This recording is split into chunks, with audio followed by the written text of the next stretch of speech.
Hey guys, welcome back to Cereal at Midnight. My name is Heath Holland, and this is an unscripted video, the first video of 2024. Full disclosure, I'm losing my voice. My voice is getting really, really hoarse. Every year is a new, the new year is a new opportunity to set a goal, set a course for the coming year, look at where we've come from, make changes. I do this every year. I don't always do it visibly here for you guys, but I think last couple of years, I really tried to be transparent with that. Because look, here's the thing. First 5 years of the channel, I was trying to present the best version of myself. You know, like if you go back to the very beginning of the channel, I just start talking, just turn the camera on and be like, so Disney's going to buy Fox now. And I don't like that. I saw that. I was like, bring it up, buddy. Like bring up the energy. So I started like, hey guys, welcome. Like it's not a performance. I'm turning it up for the camera. But for a long time, I was trying to present the best version of myself. Over the last year or two, really the last year, a lot of that's fallen away. It's just me. You're like, he's kind of grumpy. He's a little acerbic, but his heart's in the right place. He's got a lot of passion. For better or for worse, I believe that's advice for any new YouTubers or YouTubers that might be struggling. You can't hide behind anything. Any distance you try to put between you and your audience, it's not going to last. You will eventually come through. And that's where we're at now. And so I'm just going to like roll into this, you know, like it's just going to be me. There's a lot of things I did in 2023 I don't want to do in 2024. I need to change. I need to continue to head toward my best destiny. It was a rough year, right? Not just in terms, like, so as a creator, as a YouTube creator, 2023 was there was an unprecedented amount of physical media, which is great. And that's what you guys tune in the most to watch is my physical media coverage. So like new releases and stuff like that. That's what you watch more than anything else. So it's good. But it's also bad because there ain't no way I can get to all this stuff. I'm talking about like 100 releases a month. I want you to know I can't keep up with this stuff anymore. And 2023 taught me a lot. 2023 was a year of learning for me and a year of letting things go because like I let go of that, you know, just like trying to keep the distance there. Like, don't let them know you too much. Like that's gone.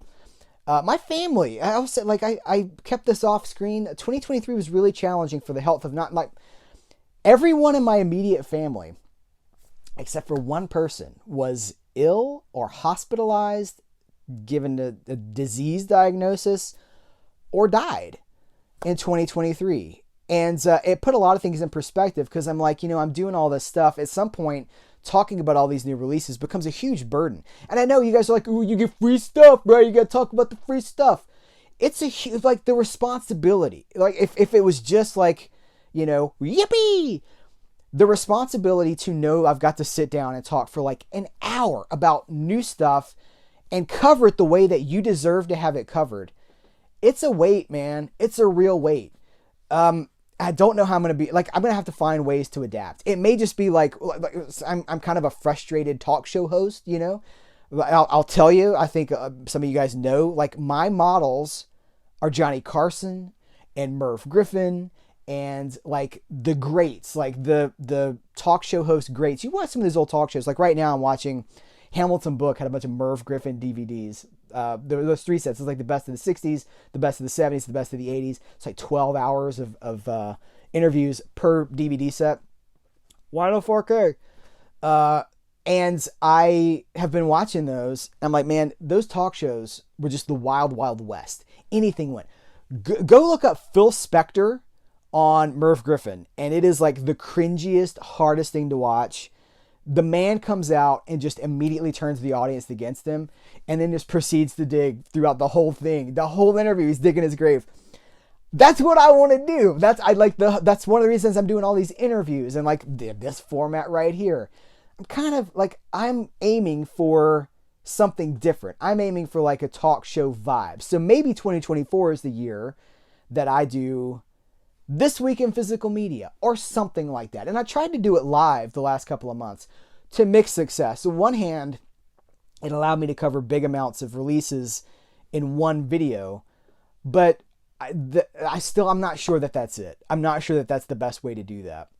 maybe like a variety format. I don't know. This is 2024, right? It's the sky is blue right now. There's limitless possibilities. I don't want to keep talking about formats. I think I've said everything I have to say about why no DVD, like DVD, why no Blu-ray, why no 4K. What I have learned, one of the things 2023 taught me is that the people that are saying why no Blu-ray and why no 4K will never listen. They don't want an answer. They just want to complain. They don't want an answer. They just want to yell.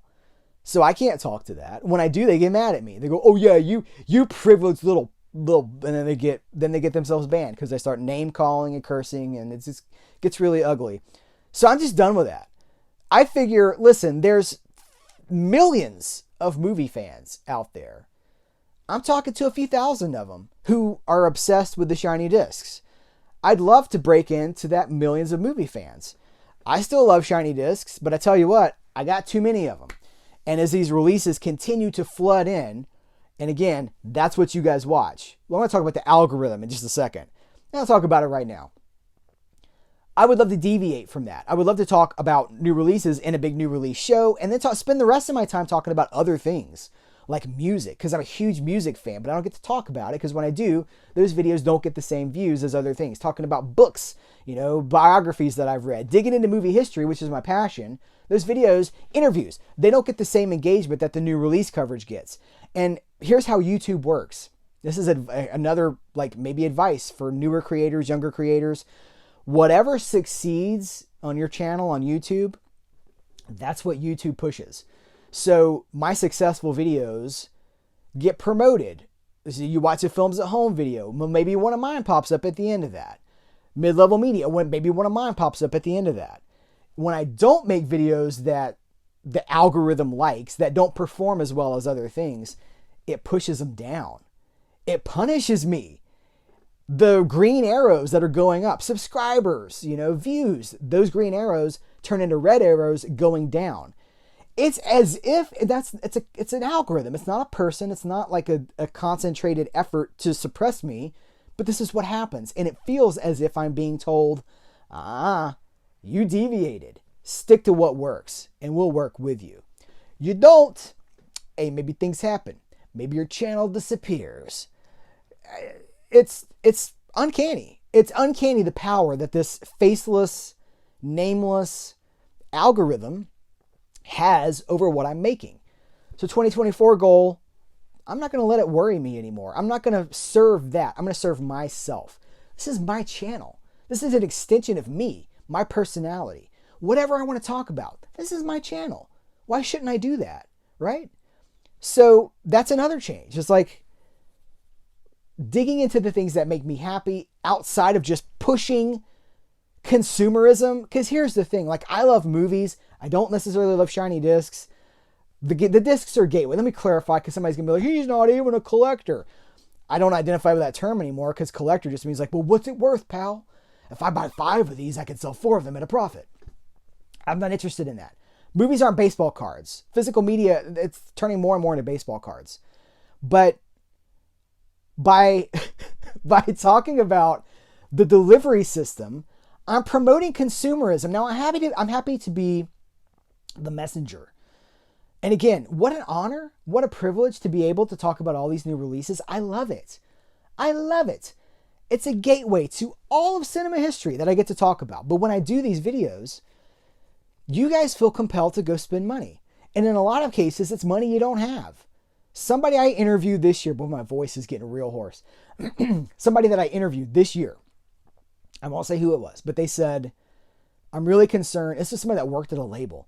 They said, I'm really concerned that the fans are spending money that they don't have. They're going into debt to keep up with the Joneses. Instead of appreciating what they've got, watching it, loving what they've got, and then talking about it, they're just chasing that endorphin rush of the new. And I know I'm part of that because I'm covering new releases. How in the world do I separate hey, this thing came out, it's awesome. Don't feel compelled to buy it if you don't have the money for it, if you don't really want it. This is a good opportunity for me to say, I love movies and television shows and stories. I don't care how you watch it.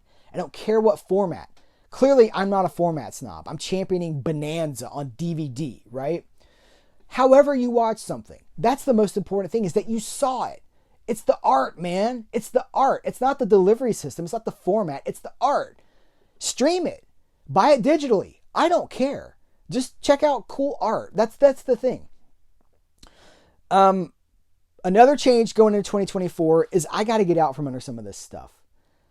One of the lessons being that the stuff you own ends up owning you. Around this time last year, I was struggling with space, and so I started to sleeve some of my DVDs. It was a lifesaver. It was a game changer. I realized in the process of doing that, I have hundreds, possibly thousands of discs I will never watch again. Once I broke that OCD of like, but I have to have it, I don't have to have it. I don't need everything that I watch. I was like, it's an archive. And I do commentaries and I'll need access to this stuff. No, I don't. I don't need to own everything that I watch.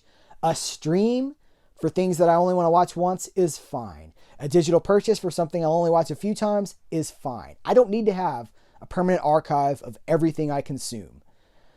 Could you imagine going to a Blockbuster in the 90s and there's somebody standing in front of the door and they go, don't go in there.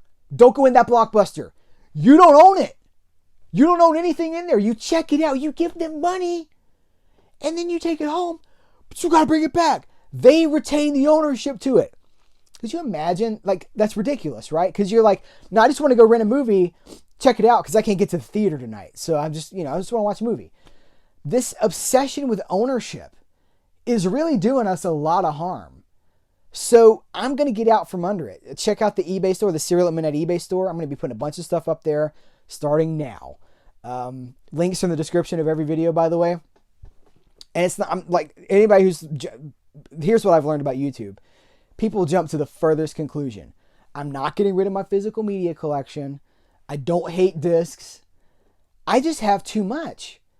And I thought that by sleeving it, I could get it under control. A year later, it didn't. It didn't get under control. Now, yes, I've got a lot of stuff coming in because I'm getting new releases on top of what I'm buying, because I buy a ton of stuff already, right? I just don't have room for it, and I don't need it. I just don't need everything. I want some of it. The goal is a curated collection that, like, all this film noir. Like, then we get to talk about that. You know, all these cool... Somebody asked about this. These are my Warner Brothers Gangsters collections. 1, 2, 3, and 4.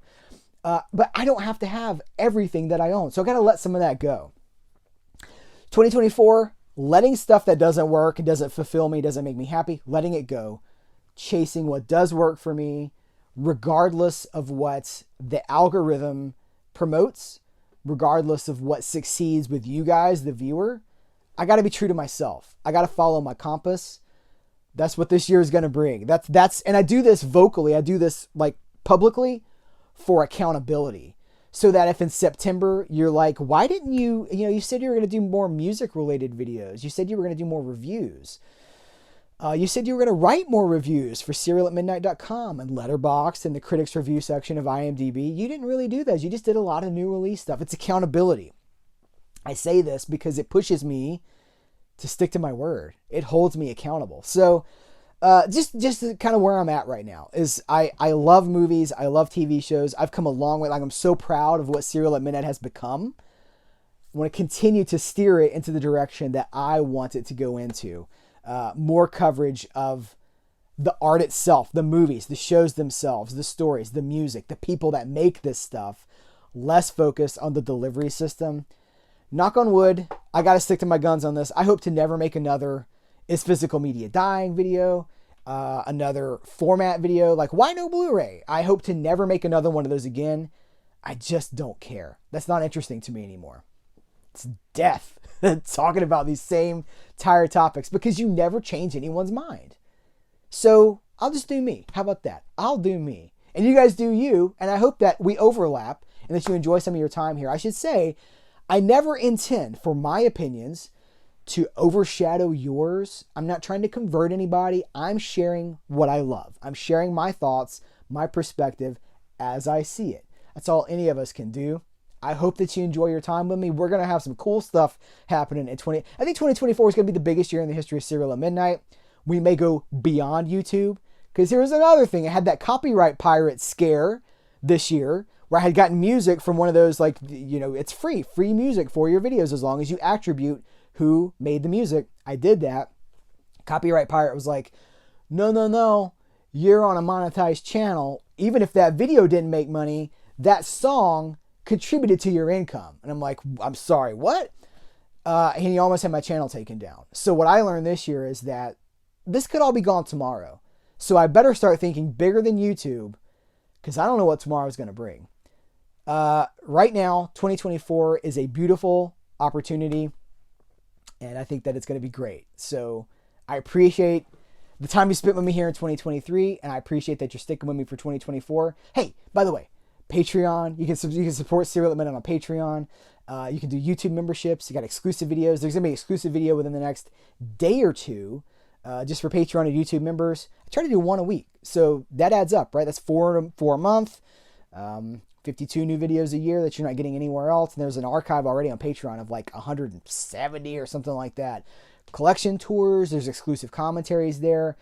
But really, it's not about what you get. It's about supporting Serial at Midnight and what I'm trying to do, because I don't do sponsorships. Clearly, I'm pretty anti-corporate. I'm anti-big business. I'm anti-like soulless advertising. I'm just anti the machine. Anti-everything. I'm anti-establishment is what it comes down to. I'm going to do it my way. So if you wanted to help me do it my way, YouTube memberships, Patreon, for everyone that has, for the 100 plus people that have done that, thank you so much. You are making this a possibility. I'm really losing my voice. Guys, thanks. Take care. Until next time, I will catch you later.